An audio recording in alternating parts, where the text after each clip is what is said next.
So what is one thing you wish you had known when you began your photography business? Okay, so I'm gonna have to like give up my East Coast cynicism card for saying this, which was something I didn't want to do when I first began my business, but it is motherfucking mindset. Mm. It just is. I know that sounds nuts. And really, if I was hearing myself say this 5 years ago, I would be rolling my eyes at it because it seems kooky. But that is so much of it. And I even remember that when I was first starting, I would see photographers who, frankly, I didn't think their work was even that good, but they were making bank. And it was because they just had this unstoppable confidence, this belief in themselves, this way of just like they don't freeze when bad things happen, they keep walking forwards. I've sat in a room of photographers and I've said this extremely unpopular thing to say, and they all go, oh, which is like, it, your photography doesn't matter as much as you think it does. Mm. And it matters, right? I mean, you need to have good work. There's no question about that. That has to happen. But people want to work with someone that they like and is organized and is on top of it and is professional. And most people who are buying from us don't have the visual literacy to tell like a pretty good photographer from a great photographer. Some people can, right? But it's they don't know. I Now, feel like we need a little animation really quick that comes into this video and is like, boom, bomb drop by Ellen Shershow. I know when I say to photographers, they get really upset with But me. everybody watching and listening, listen to this because it is actual truth. Whether you want it to be truth or not, whether as artists we want it to be true, it is so true. And the moment you accept it and understand it, your business will change. So keep going. And listen, I would get, if I wasn't always improving what I was doing to some extent, I would get bored, right? Like I love photography. So obviously on some level, I'm always going to try and like be a little bit better, but that can't be the focus. Don't, that big chunk of money you're going to spend on that new lens. No, don't do it. Hire a marketer instead, or run some Facebook ads instead, or rent a bigger studio instead. Once you've done all of that, like, yeah, I too love buying a good lens. Like I fetishize it. Like, oh, I want to sleep with it at night and it's all crazy and beautiful. But hold off on it and stop throwing all of your money into classes on the technique of your photography. I mean, yes, you do need to get to a certain level. Absolutely. And if you're not there yet, have the awareness to get there first. Everything that you do has to be correctly exposed. It has to be in focus. You know, you need some basic level, but once you're here, don't put your energy into just stop it, because the people who are buying from you don't care as much as you think they do. Yeah. It's not a popular thing to say, and I know that. Yeah, no, but it's the truth. And sometimes the truth is just hard to hear. I think there's definitely a fine line with being able to stand out and have consistency and what you're saying. And so for people watching, like, okay, well, how do I know when I'm there? I would say if you feel like you're in the top 10 photographers or just the top 1% of photographers in your area for your genre that you're niching in, when you feel like you're just as good or better than everybody around you, that's the level. If you feel like you're not that great and there's a lot of photographers that are better than you, then you need to work on your art. I would say there needs to be some improvement, especially if you're doing this as a business specifically, because you need your artwork to at least compete with the competition. But I also agree with you to the fact that it isn't that your artwork is going to be what actually gets you business. So it sounds really like backwards and like it does. Competing in the sense of like, okay, well, how do you have one without the other, but they're both there? Yeah, it's true. You have to have really good art, consistent signature style, and be good at what you do. But also that's not actually what is going to bring you in all the money. So I love that you brought that up. Yes. And again, there's a tipping point, right? Where you Mm-hmm. do have to get to a point where you're good enough. Mm-hmm. But then like, and yes, if you love photography and I love photography, you're going to naturally want to keep improving. And that's a great thing. And you should keep on doing that. It just, it can't be where you put the majority of your energy and your money. Mm. It just can't, because that's not what is going to make it a financially bountiful business. Yeah. And I wish it would, right? I wish that I could just be like, look, I took the best photograph, therefore I get the most money. Mm-hmm. That would be a super fun, but that's not the world that we live in. Yeah. Well, like you just pointed out to another key, and that was that you can still work on practicing getting better, but stop putting your funds into the newest photo or the newest camera, the newest lens, and the newest client closet or the newest baby wraps or whatever genre you do, and put that into a place that actually is going to return it, which you said was marketing. Would you agree? I would completely agree. I would Yeah. completely agree. I mean, listen, I just spent a couple of $1,000s. I think I spent a total of like $6,000 or $7,000 on a new computer and a new hard drive, Mm-hmm. because I had to have that speed, because I do same day turnaround, right? So someone comes in the morning, they go and they have lunch for an hour and a half, they come back, they look at the images. So speed was super important to me, and I wanted to put money into speed. But when I did that, I was already making the 20,000 a month. So I was like, okay, now I'm here. Cool. Now I can get my present of a new computer and a new hard drive. And yes, it makes me faster and more efficient, and also kind of turns me on because I'm really a nerd, Mm-hmm. right? You have to get to that point first. I haven't bought a new lens in 2 or 3 years. Mm-hmm. And the last one I bought it used. Yeah. Now I have 3 decent lenses, so I'm set up, but I see a new lens and I'm like, the new Canon mirrorless. Oh my God, I want that so badly. But I also know that when I get that new Canon mirrorless, it's going to be a vanity moment for me. I'm probably going to sleep with it. I'm going to kiss it. It's going to be like having like a really cool new boyfriend. It's not going to actually bring me in any money. Mm. Spending more money on marketing, that's going to bring me in more money. Yeah. Does that, Yeah, I know it totally makes sense. And I think these are such great points. Is it's we talk about it, and I feel like if I'm trying to put myself in the position of somebody who's still trying to figure out their business and they're watching this, right? It's so right? hard to explain. Is hard. It's really hard to explain where you work on your skill, but at some point you stop buying stuff. You get the basis of what you need. It's not your camera, but it is your camera. It's not your lens, but it is your lens. You know what I Yeah. mean? Because you do glass is important because you need sharpness. Yes. You need those Yes. things. But I think it comes to where people think, though, well, in order to make more money or have my business be better, I need to get that new camera or that new lens or that new thing, versus going, no, I've already made some money with this, which means that if I'm making some money already, then I'm good. What I need to do is focus on the other parts of it, which I love that you highlighted, which I said marketing, yes, but you also said mindset. So those are two things where they could invest in order to grow their business versus investing in new equipment or new fun stuff, which can happen once you're making profit because they are great write-offs.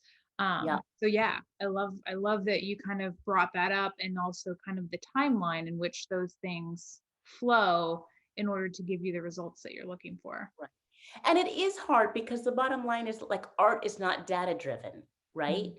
So it's the really tough moment here is saying, you pointed out before, what is that point when you're good enough that you can now stop improving, not stop improving, but that you can chill out a little bit on pouring money and time into improving your photography and get better at the other pieces. And there's no like data point for that, right? It's really hard to evaluate that. So that's where things get tricky. And you need to have like a really good mentor who can be honest with you, because I think it's really hard to evaluate your own work. I think it's so, so, so, so important to surround yourself with people that are super successful. And maybe it's just me, but I feel like for many years of my life, I felt like such a failure and I was so insecure that when a friend of mine, when something good happened to them, I would get like really kind of mad. And I'd be like, well, they didn't deserve that because of this and that, or they only got that because of this or that. Right. And what I realized is that it was energetically pushing successful people away from me and bringing in people who are less successful. And the quickest path to success is surrounding yourself with other people who are also successful. Mm. So I had to, again, mindset, right? When something great happened to a friend in business or in art or in life, I had to be like, I am so happy for them. That is so awesome. Is it something I wish I had gotten? Totally. I'm still also really happy for them. Mm. And energetically, that meant that I was able to gather people around me who were super successful, and that helped me to be more successful. Mm. Because people do that, right? We get, as humans, we're successful. And so it happened in art school where somebody would get a grant or a show that we all wanted to get, and we'd all sit around shit talking them behind their back.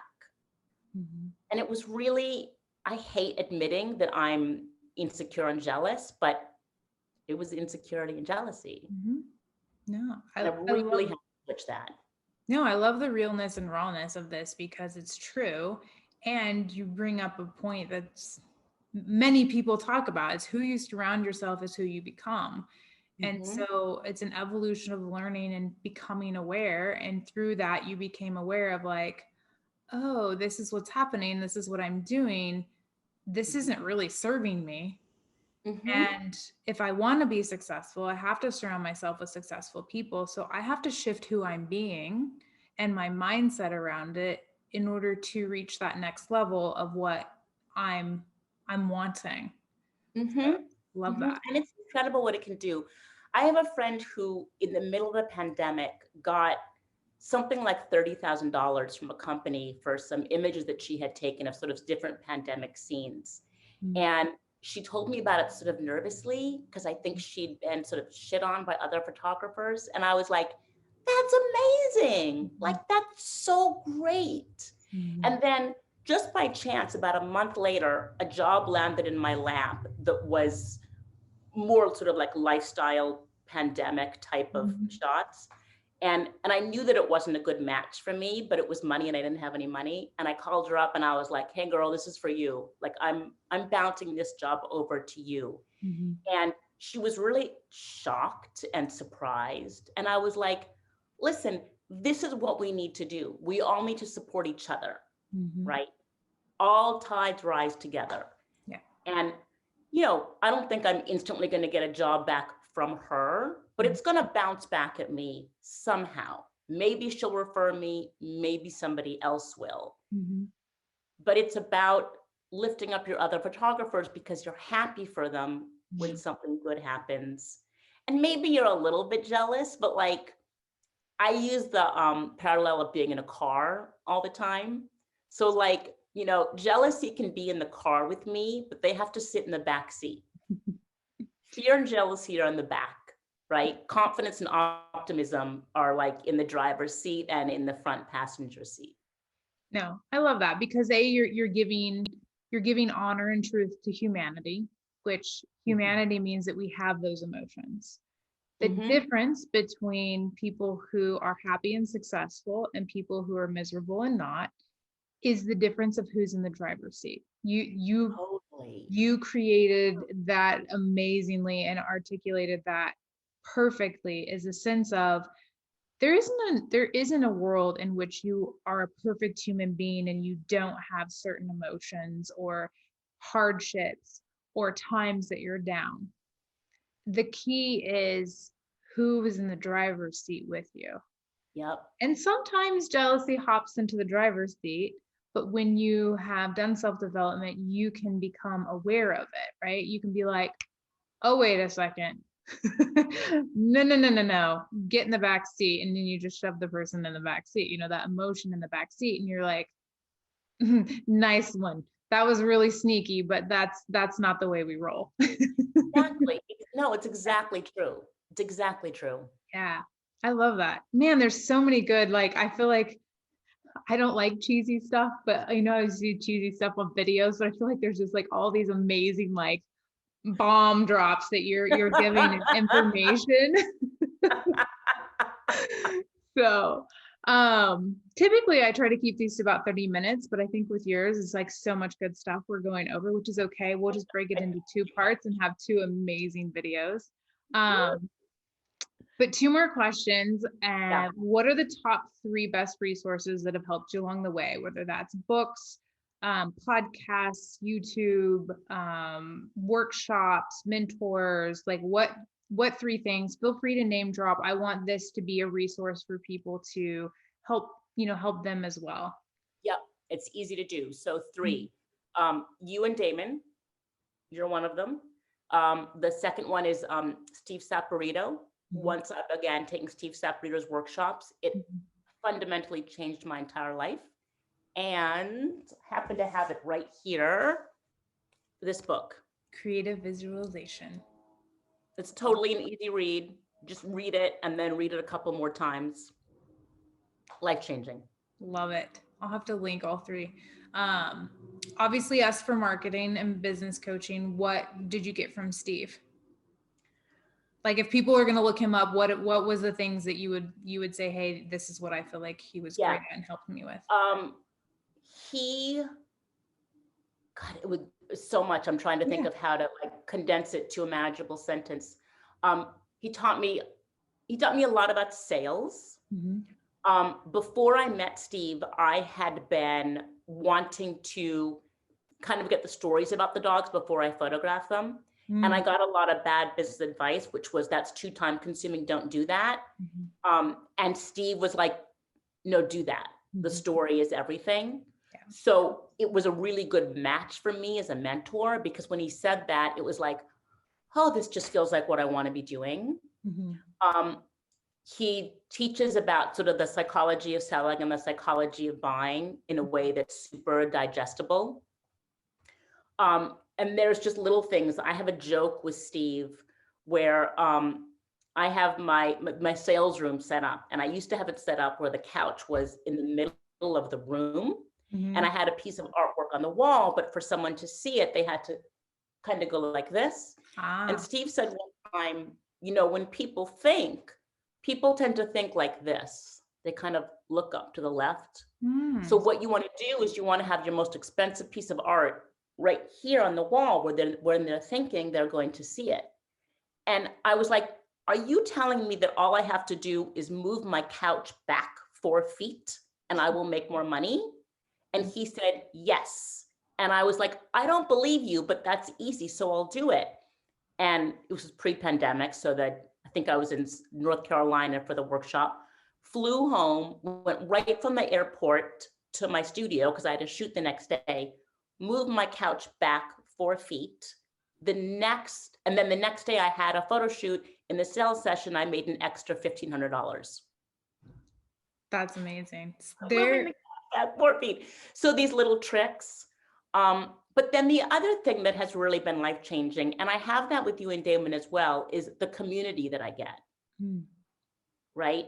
Yes. So just to have the community, and a lot of it does happen on Facebook, but just to have the community of people that I can throw a question out on Facebook, or now actually there's a couple of people in Steve's group that I do Zooms with like once every 2 weeks or once a month. And that's been incredible because I can talk to somebody in Texas and I can talk to somebody in Chicago, and we're using the same sort of sales principles together. Mm-hmm. And just having that community of people has been amazing. As you pointed out when we first began talking, the post that Hannah Rose did about people congratulate you when you spend money on a house or a wedding. But, just hearing those kinds of tidbits is so incredible, because even though I have a wonderful close group of friends here, the ones that are not entrepreneurs, there's something that's very fundamentally different about how they talk about things. So they're the ones who are going to say, 15,000 on a lease. You sure you want to do that? Mm. Whereas people in your group or Steve's group is like, yeah, awesome. And also make sure that you get the interior done first and wait on the outside. Or Hannah Rose, make sure that like when someone says, are you sure, that you are sure, you're a bad bitch and you can do that. Yeah. So, you know, having this community around you is really important. Yeah, I love that. That- It's very true to have some support, because I think sometimes too there's going to be photographers who their spouse is not an entrepreneur, and that's not the person that they can talk to, they can throw ideas off of, that are going to understand why they're asking, how they're asking, and what the outcome is. And it doesn't make them less of a person. It just means that it's real. There's something invaluable to having someone who understands what you're going through and understand what your goals are, in order to bounce ideas off of and collaborate and say, and even people who are ahead of you, in the sense of like, hey, I know you did that. What was your thought process? And maybe you don't take everything that they did, but you at least have some additional views, which is really valuable. I mean, every single person here who's my friend that's not an entrepreneur is like, holiday cards, make holiday cards, you'll make so much money. Now, this is a whole nother conversation that we don't have to go into right now, but actually holiday cards don't really make any money. It's the stupidest idea. I don't know who thought of it. It's bad, it's dumb, don't do it. So, you know, whereas with people here, I used to be like, I don't know, do you think holiday cards? But with your group or with Steve's group, I can pop in and people be like, yeah, right. No, they don't make money. And here's why. And moving on.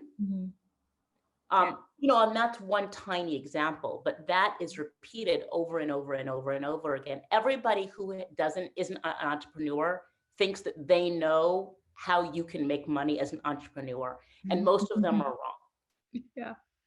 So if I had to sum it up, then I would say marketing, mentors in business who can help you with psychology and things that you didn't even know you didn't know yet, and also support with like-minded, driven people who are not necessarily exactly on the same path as you, but on a similar path in the sense of business, that you can talk to, throw ideas around, collaborate with, and just have moral support.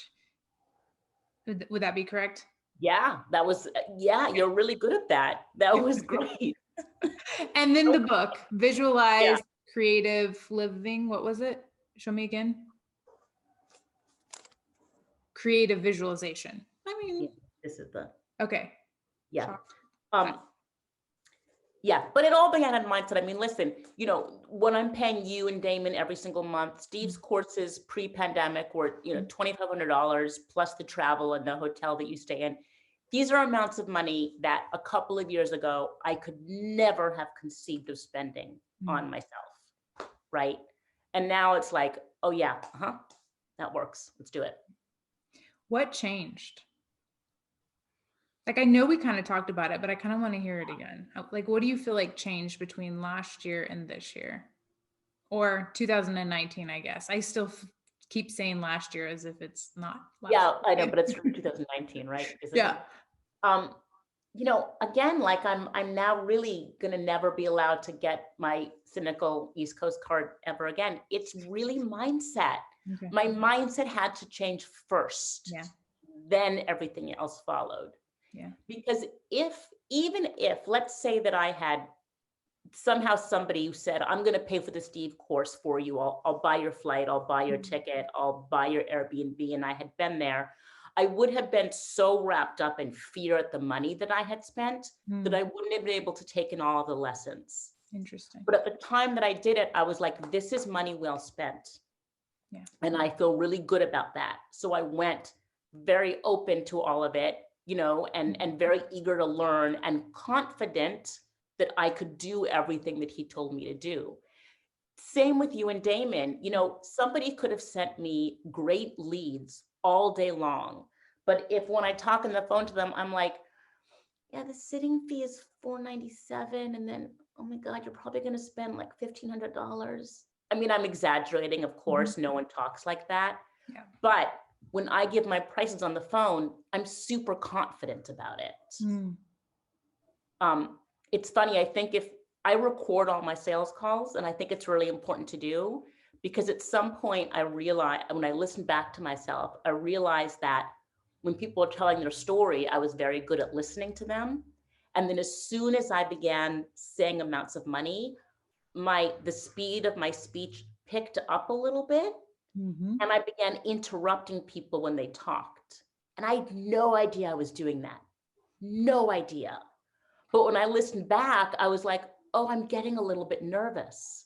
And that's, even if they don't know, subconsciously they pick it up, and they, sorry. That's good. So even if they don't know, subconsciously they pick up on your nervousness, and they get nervous, and then they don't want to book. Yeah, it's an energy thing. Yeah, I love that. It's an energy thing. So first I had to have the right mindset, and then I was able to work with you and Damon, because then your leads were actually useful to me. Yeah, I love that. So do you remember the tipping point? Was there a book or something specific that shifted into mindset or into curiosity about mindset? Do you remember? I really don't think it was any one moment. I think it was really like the culmination of like a couple of months of just being like, this is something that I have to solve. Got it. Yeah. You know?